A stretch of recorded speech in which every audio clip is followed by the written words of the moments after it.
Hey Frag fam, what is going on? I hope you guys are all doing well today. Elliot here. Welcome back to the Fragrance Well. So we are on to part 3 of my best from the house, best from the brand fragrance series, where I choose 2 fragrances from the multitude of brands that I have as the best from that brand. Again, the rules are I just have to have a minimum of 3. And again, we're going over every brand where that meets true. So this is just the part 3. So this is 5 more houses. So we'll have covered 15 houses by the end of this video. And as I'm looking at the houses, there might be 6 videos in this series, but I enjoy doing them. It's an interesting thing for me to kind of just look over my entire collection in a specific way, if you will. So let's not waste any more time. Let's go ahead and get right into it. But before we do, as always, please remember to like the video, subscribe to the channel if you do like the content, and please hit that bell icon, enable notifications so you can be notified when I upload new videos. Let's get into it.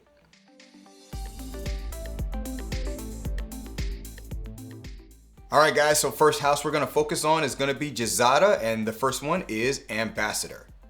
Jezada Ambassador. So I don't even think this is just my opinion. As far as I know, this is by far their most successful fragrance. Someone correct me on that if you know better than I do. But Jezada Ambassador, big hit for the house. Probably the one that kind of, I don't know if put them on the map is maybe the right term, but people know the house because of this fragrance as far as I'm concerned. I like to call it a fruity sauvage. That's like the lazy way of describing it. But it does have, I think, take some inspirations from Sauvage, but it doesn't smell like a clone or anything like that. Fruity nature, maybe apple, mango, overall artificial smelling, but it is fruity for sure. You've got lavender and spices in this fragrance, which is what I think ties it the most to Sauvage, and an overall woody base with some sweet notes. There is a big separation in the woodiness of this compared to Sauvage, where Sauvage uses, a lot of ambroxan. This one actually has teak wood, which you can definitely pick out if you're used to that very famous candle from Bed Bath & Beyond. Which one is it? Teak Wood Intense. It does kind of smell a little bit like that candle in terms of the woodiness. The teak wood very much present in the scent. So that's one of the things that kind of really separates it from Sauvage. But yeah, it kind of smells like a fruity Sauvage. That's just the easiest way to describe it. If you get your nose on it, you probably might think like, well, it's not that much like Sauvage, but definitely takes inspiration from it. But all that being said, the fragrance is phenomenal. It's a lot smoother. It's not as brash as a Sauvage. Really doesn't have that shower gel vibe, in my opinion. And I think it comes together in an excellent way. It's a fragrance you can use for a lot of things. And people definitely like the smell of this scent. So once again, from Jezada, this is Ambassador. All right, second one coming from Jezada is going to be Ambassador Intense. Jezada Ambassador Intense.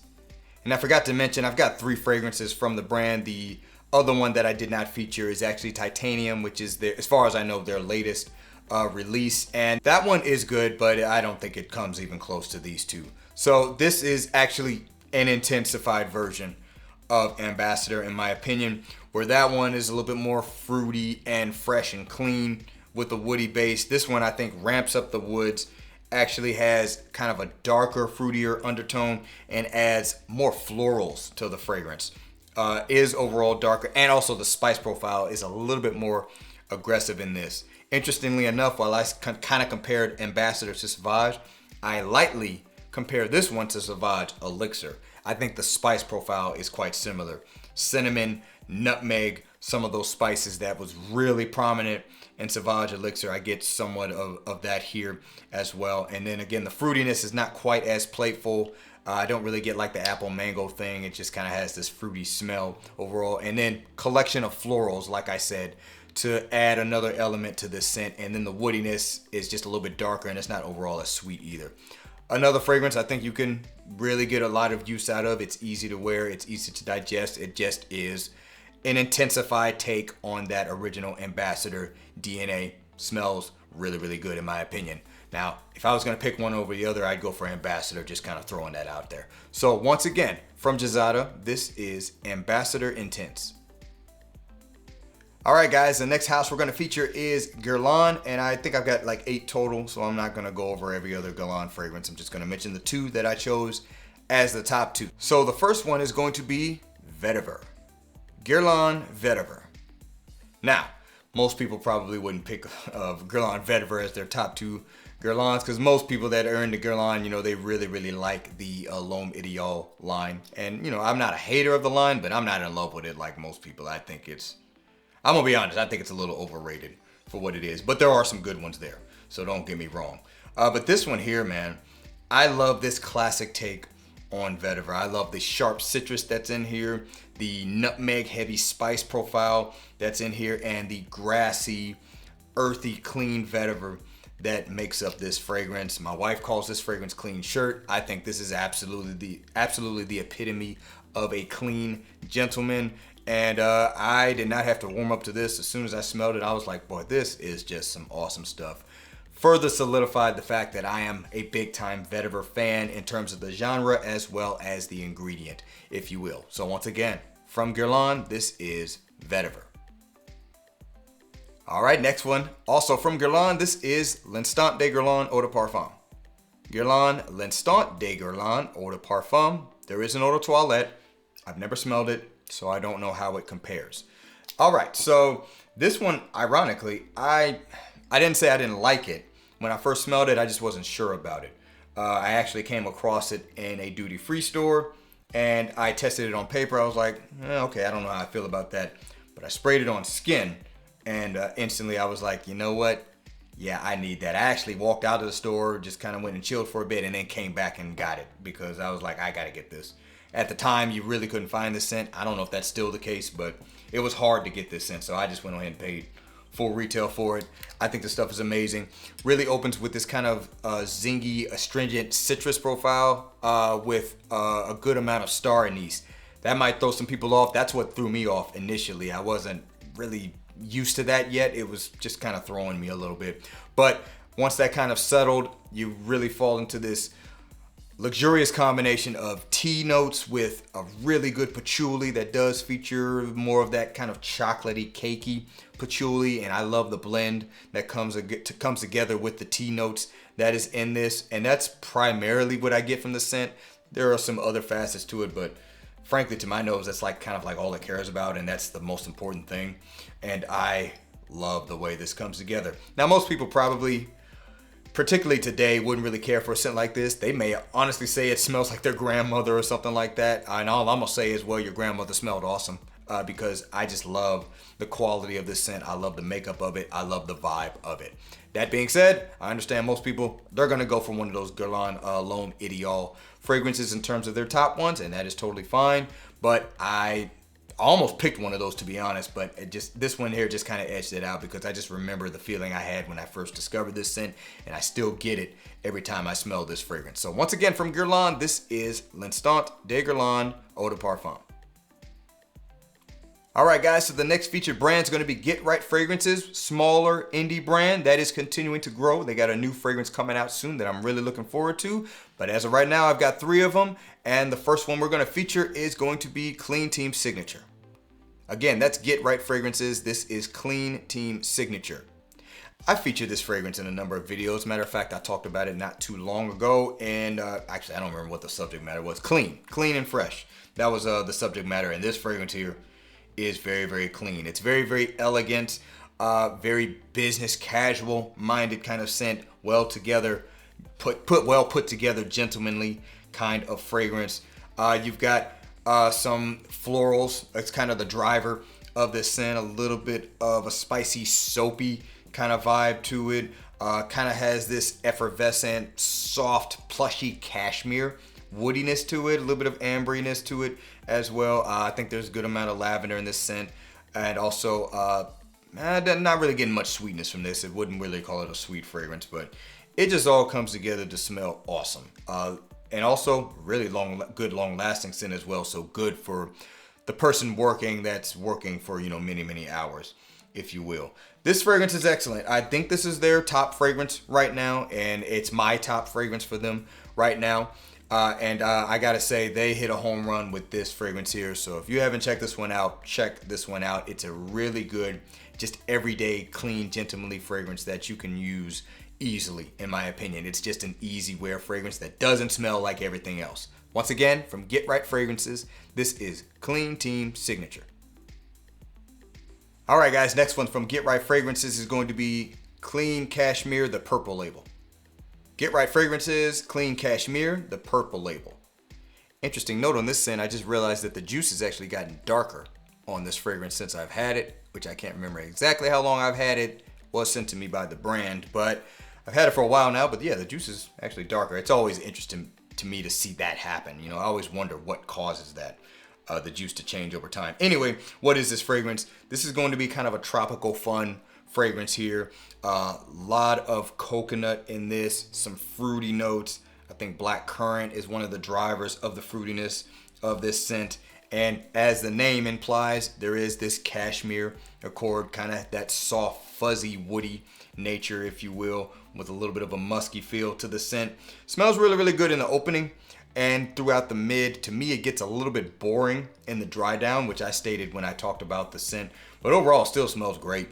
Particularly if you want to go for a fun, loving, tropical vibe with a little bit of warmth to the scent, this one will work well for that. Now, the other fragrance I have from the brand is their one called Black. I don't know if that's the whole name, but it's kind of like their night out elegant fragrance. That one just never really hit it off for me. I didn't purchase it. My mom or dad did, and they just gave it to me. From what I remember, I think my mom just gave it to me. So you know, that one really never clicked for me, but there are fans of that scent as well. And frankly, I'm not telling you not to check it out. I think there's plenty of people that like it, probably more that like it than that don't. I might be in the minority on that. But that's why I chose this fragrance over that one. So once again, from Get Right Fragrances, this one here, Clean Cashmere, the purple label. All right, guys, the next house we're going to look into is going to be Hermes. I've got, I think, like 6 Hermes fragrances. The majority of them are all from the Terre d'Hermes line with the exception of one. So the first fragrance we're going to feature is going to be Terre d'Hermes. Hermes, Terre d'Hermes. Honestly, there were at least 2 other from the Terre d'Hermes line I could have chose as the top, but I mean, they wouldn't be here without this one. So I have to give nods to this one. And don't get me wrong, I still think the original is kind of the king because it spurred the rest of them. That being said, the parfum is also awesome. So Terre d'Hermes, the earthy, dirty orange, as it is nicknamed, has an orange citrus flavoring, orange grapefruit, if you will, quite sharp and juicy, a little bit juicy and tangy, and also this very smoky earthiness is kind of the other feature you get with the fragrance. I think Flintstone is in this, Vetiver in this. It's all comes together to create this smoky, earthy accord, mixing with that orange flavoring that this fragrance has. Modern day classic as far as I'm concerned. Not going to be for everyone, but very much a trendsetter, not a trendsetter, but a staple in the fragrance community by way of its uniqueness compared to everything that came before it, at least as far as I know, and spurred a very successful line of flankers, in my opinion. So I love the stuff. It was an easy choice in terms of it being one of the best from the house. So once again, from Hermes, this is Terre d'Hermes. By the way, it's the Eau de Toilette. All right, the second one coming from Hermes is going to be H24 Eau de Parfum. Hermes H24 Eau de Parfum.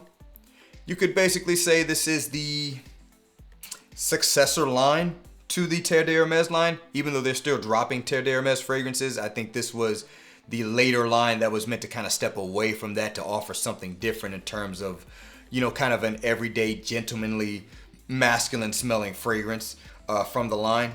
And I didn't really care for the EDT, but this one I think solidified the line as something that's not going anywhere, and there's plenty of fans of the third one as well, and I'm sure we're going to get another one at some point here. This one here, kind of a metallic green floral smell to the scent, yellow floral nature used in this. Also a aroma chemical that gives off musky-like characteristics without it just outright smelling like musk. And if you're familiar with how musk smells in fragrances, you'll know what I'm talking about with the scent. I forget what it's called, but it'll be in the B-roll. And this fragrance just kind of works for your everyday usage. Great for the office, if you will. Does smell unique. To my nose, I haven't really come across anything that really smells like the H24 fragrances in general. There might be some clones out there, but obviously a clone is trying to be this. It's not taking inspiration from it. But that's neither here nor there. I think the EDP in particular completely flipped my opinion on the H24 DNA in a way that I said I have to have this, and I think the stuff is excellent. So once again from Hermes, this is H24 Eau de Parfum.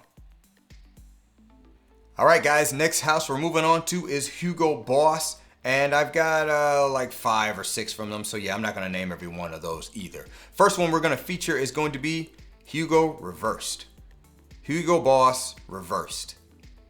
In my opinion, this is still one of the best affordable fragrance options you can get out there that's not a clone. And this one's simply affordable because it's just so cheap on discounters. If you buy it full retail, then what are you doing?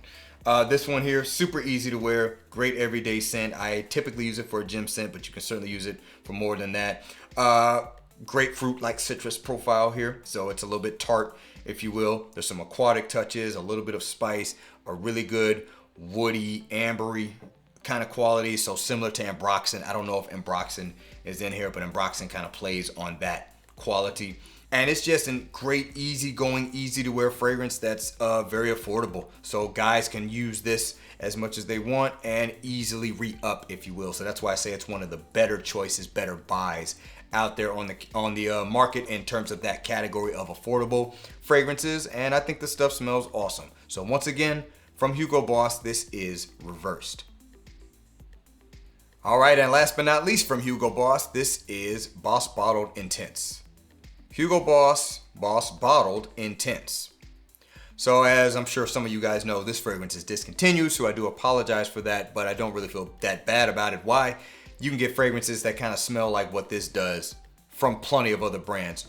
Parfums de Marly Wajan is just the first one that comes to mind, but the point is it kind of plays on that apple cinnamon, apple pie kind of vibe, which is not unique in fragrance form. So whether it's just something from another brand or a clone of something from another brand, you can get the DNA, if you will. But in terms of my Hugo Boss fragrances, I still like the smell of this over everything else I have. So again, apple, cinnamon, pie kind of vibe. The only thing I would say about this is it does kind of smell almost like a has not a hairspray, good grief, an air freshener kind of vibe to it, almost like a potpourri kind of vibe, but I can kind of get over it because I still like the overall apple cinnamon smell that this has, and that, you know, apple vibe, if you will, is synonymous with the Boss Bottled fragrances, at least the majority of the earlier ones. Obviously, they've got plenty of flankers from this line, and many of them do give different styles, different vibes, different takes, different interpretations on the Boss Bottled DNA. But that being said, out of the ones I have, this one here just kind of falls into the top 2. So once again, from Hugo Boss, this is Boss Bottled Intense. All right, guys, that is going to wrap it up for this video. If you have fragrances from these brands and, you know, you've got more than one, let me know what your favorite ones are from the brands. I would love to see what you guys have to say. Thanks again for watching all the way into the end. I really do appreciate you all. Please remember to be well and smell well, and I will see you in the next episode of The Fragrance Well. Have a good one.